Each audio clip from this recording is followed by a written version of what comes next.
Assalamualaikum warahmatullahi wabarakatuh. Apa kabar teman-teman semua? Semoga kita semua selalu diberikan oleh Allah kesehatan yang prima, rezeki yang luas, dan kebahagiaan hidup dunia dan akhirat. Amin ya robbal alamin. Malam ini kita akan masih bercerita tentang kisah mistis di rumah dinas. Tapi sebelum kita ke cerita, Mr. Zack Pendengar Horor ingin mengucapkan banyak-banyak terima kasih kepada teman-teman yang sudah mendukung channel ini. Terima kasih sebanyak-banyak kepada teman-teman yang sudah sudi like, share, komen, dan subscribe. Dan mungkin apabila ada teman-teman yang mendengarkan tapi belum subscribe, mohon di subscribe dulu supaya Mr. Zack Pendengar Horor lebih bersemangat lagi dalam membuat konten-konten horor terbaru yang akan menghidrasi rasa penasaran horor teman-teman sekalian. Dan mungkin juga apabila ada teman-teman di sini yang memiliki kisah-kisah horor dan ingin berbagi, Mr. Zack terbuka, alamat ada di kolom deskripsi. Oke, sudah siap? Kita ke cerita ini masih bertema sebuah rumah dinas, ya, kiriman dari seorang kawan subscriber yang tidak mau disebutkan namanya. Kita samarkan saja namanya sebagai Pak Joko. Pak Joko ini bekerja sebagai tukang gitu ya, tukang di sebuah perusahaan. Di bagian rumah tangga kan ada karyawan-karyawannya ya, ada security, ada kebersihan. Nah, Pak Joko ini boleh dibilang sebagai tukang di perusahaan tersebut yang tugasnya mulai dari membetulkan misalkan ada kebocoran keran, kemudian ada pecah kaca dan sebagainya di sebuah perusahaan yang tidak mau disebutkan namanya. Nah, perusahaan tersebut memiliki rumah dinas. Beberapa rumah dinas tersebut itu ada yang sudah bertahun-tahun tidak dihuni, kosong gitu. Sampai suatu ketika Pak Joko ini mendapat perintah dari kepala bagian rumah tangga untuk membersihkan rumah tersebut karena akan diisi oleh karyawan yang akan promosi. Karena itu rumah dinas untuk karyawan pimpinan, lebih diutamakan kepada karyawan pimpinan yang menjabat sebagai pejabat struktural. Oke, berdua lah ya Pak Joko ini membersihkan rumah tersebut. Sebutlah temannya Pak Joko ini seorang tukang juga. Kita sebut saja namanya sebagai Pak Akbar, nama samaran semuanya. Mereka berdua kerjasama lah ya, membersihkan rumah, motong rumput, membersihkan daun-daun kering, ngepel, nyapu, sampai kemudian menambal misalkan kaca pecah dan sebagainya.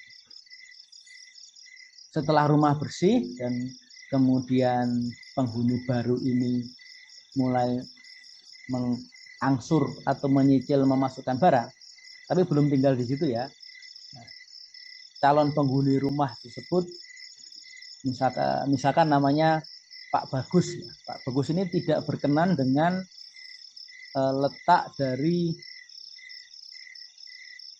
kamar mandi karena ada beberapa kamar mandi di rumah tersebut, tapi ada salah satu kamar mandi yang dianggap itu terlalu jauh gitu ya, dan kemudian kamar mandi itu karena masih nyambung dengan lahan kosong ingin dibuat seperti taman, maka kamar mandi itu dirobohkan untuk kemudian dijadikan taman, kamar mandi dipindah ke tempat yang lain.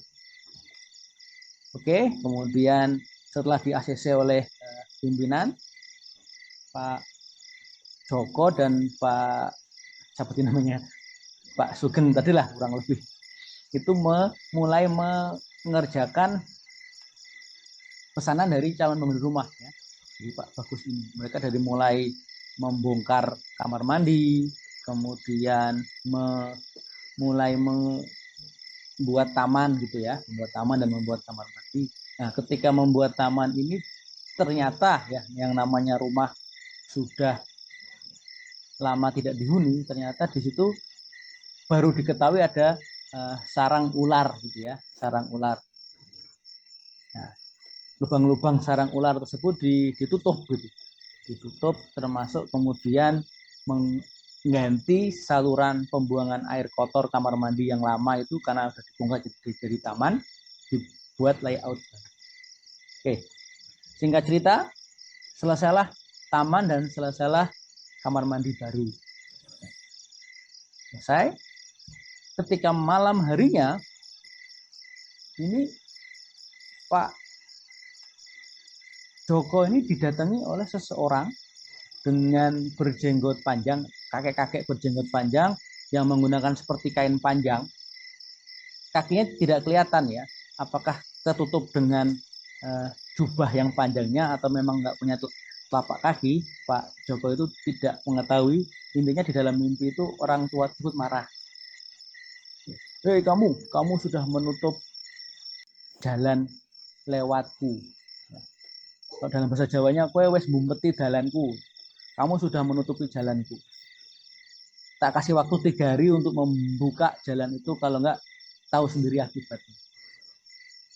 Nah, Pak Joko ini kan kaget kan.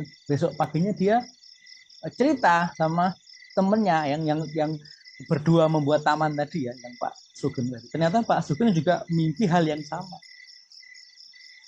Saya juga Pak, kata Pak Sugeng. Saya di mimpi juga, ciri-cirinya juga sama. Kakek-kakek berjenggot, jenggot tebal gitu, putih, berjubah putih panjang dan nggak ada kakinya. Nutup jalan gitu kan, tapi mereka nggak ngerti jalan yang mana. Apakah itu nutup jalan ular tadi atau jalan yang lain?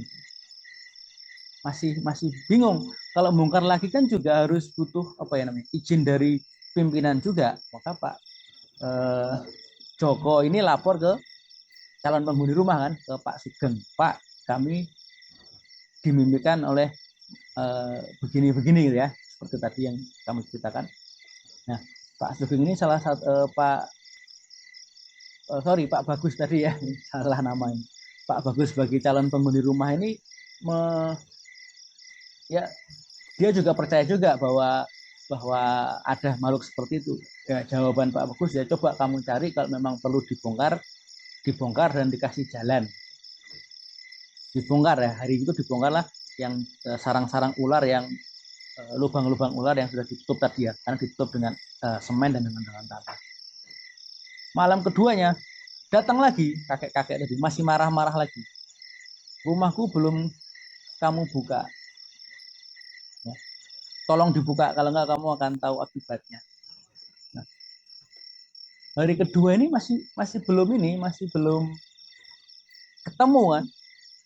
Pak Joko dan Pak Sugeng ini masih nyari kira-kira di mana gitu. Kemarin kita sudah membuka sudah merusak taman kan untuk membuka jalan untuk rumah ular, ini yang mana? Tiba-tiba teringat kan, mungkin jalur saluran air kotor pembuangan dari kamar mandi lama ke kamar mandi yang baru. Ya. Entah betul atau kebetulan Pak Joko ini terpleset dan mengakibatkan tangannya itu, tangan kanan ya tangan kanan itu keseleo gitu ya, keseleo sakit ya, jatuhnya sih nggak seberapa, cuman sakit sekali. Jadi hari kedua yang bekerja itu hanya Pak Sugeng, karena Pak Joko ini tangannya sakit gitu kan, dibawa ke klinik kemudian diberi istirahat. Hari ketiga masih dimimpikan hal yang sama kan, Pak Jokonya sakit, Pak Sugeng ini masih mencari-cari jalan yang mana yang ditutup gitu, sehingga membuat makhluk penghuni rumah itu marah, mendatangi ke dalam. Hari keempat ya, ketika Pak Sugeng mencari tempat mana yang ditutup itu, ya entah betul atau kebetulan itu tiba-tiba Pak menurut Pak Sugeng itu ya, dia melihat seperti sebuah apa sih namanya, di lubang saluran pembuangan kamar mandi baru itu, seperti istilah itu seperti ada hembusan uap atau ya seperti asap lah keluar dari situ. Nah, Pak Sugeng ini jadi paham, oh jalur pembuangan air kotor yang dari kamar mandi lama yang diubah kan, jadi mungkin makhluk-makhluk penghuni saluran air kotor itu marah. Kemudian setelah didiskusikan dengan uh, Pak Bagus sebagai calon penghuni rumah, lapor ke pimpinan, akhirnya kan di ACC juga. Kemudian ada jalur air yang memang ditutup itu dikembalikan seperti semula. Jadi walaupun kamar mandinya yang lama tidak ada, jadi kamar mandi yang baru ini jalur air kotornya seperti apa? Seperti berliku dan memutar ya, melewati jalur air pembuangan air kotor yang kamar mandi lama. Kembali ke Pak Joko tadi ya, tangannya kan sakit itu, sudah dibawa ke dokter, sudah dibawa ke kemana-mana tuh ya, nggak ada nggak ada luka, nggak di ronsen pun nggak ada dislokasi tulang atau tulang patah, tidak ada, tapi ya tangannya bengkak. Tapi wow alam bisawab, betul atau kebetulan setelah Pak Sugeng ini menyelesaikan meneruskan saluran pembuangan air kotor melewati saluran yang lama, walaupun nggak ada kamar mandinya, kamar mandi lama sudah nggak ada, tapi jalur air kotor lewat situ, itu tangannya Pak Joko itu berangsur-angsur sembuh gitu ya. Jadi wong alam bersawab ya, apakah ada kaitannya atau tidak, tetapi itu yang terjadi. Nah, Pak Joko bercerita ya, karena dia kemarin mendengarkan cerita Mr. Zack tentang apa seorang kawan yang bersihin rumah dinas dan dia teringat, maka dia bercerita. Maka pesannya Pak Joko tersebut mengatakan bahwa dimanapun kita ini bekerja, ya ini bumi Allah ya, bumi Tuhan yang Maha Kuasa, kita harus saling menghormati kepada semua makhluk ya. Apakah itu hewan, apakah itu yang lain. Jadi bisa jadi memang kesalahan Pak Joko ini tidak permisi, tidak kolonuwun, tidak salam, dan tidak izin untuk menutup saluran air kotor. Di mana di dalam saluran air kotor itu pasti kan banyak makhluk yang menghuni ya, mulai dari kecoa, tikus, sampai dengan mungkin ya jin yang bersarang. Oke, demikian cerita untuk malam hari ini. Semoga mampu menghibur teman-teman sekalian. Ya. Sebelumnya terus saya pendengar horor undur diri. Seperti biasa, ingin mengucapkan terima kasih sekali lagi kepada teman-teman yang sudah sudi like, share, komen, dan subscribe. Apabila teman-teman ada cerita-cerita horor, silakan kita terbuka. Alamat ada di kolom deskripsi. Saya undur diri. Wassalamualaikum warahmatullahi wabarakatuh.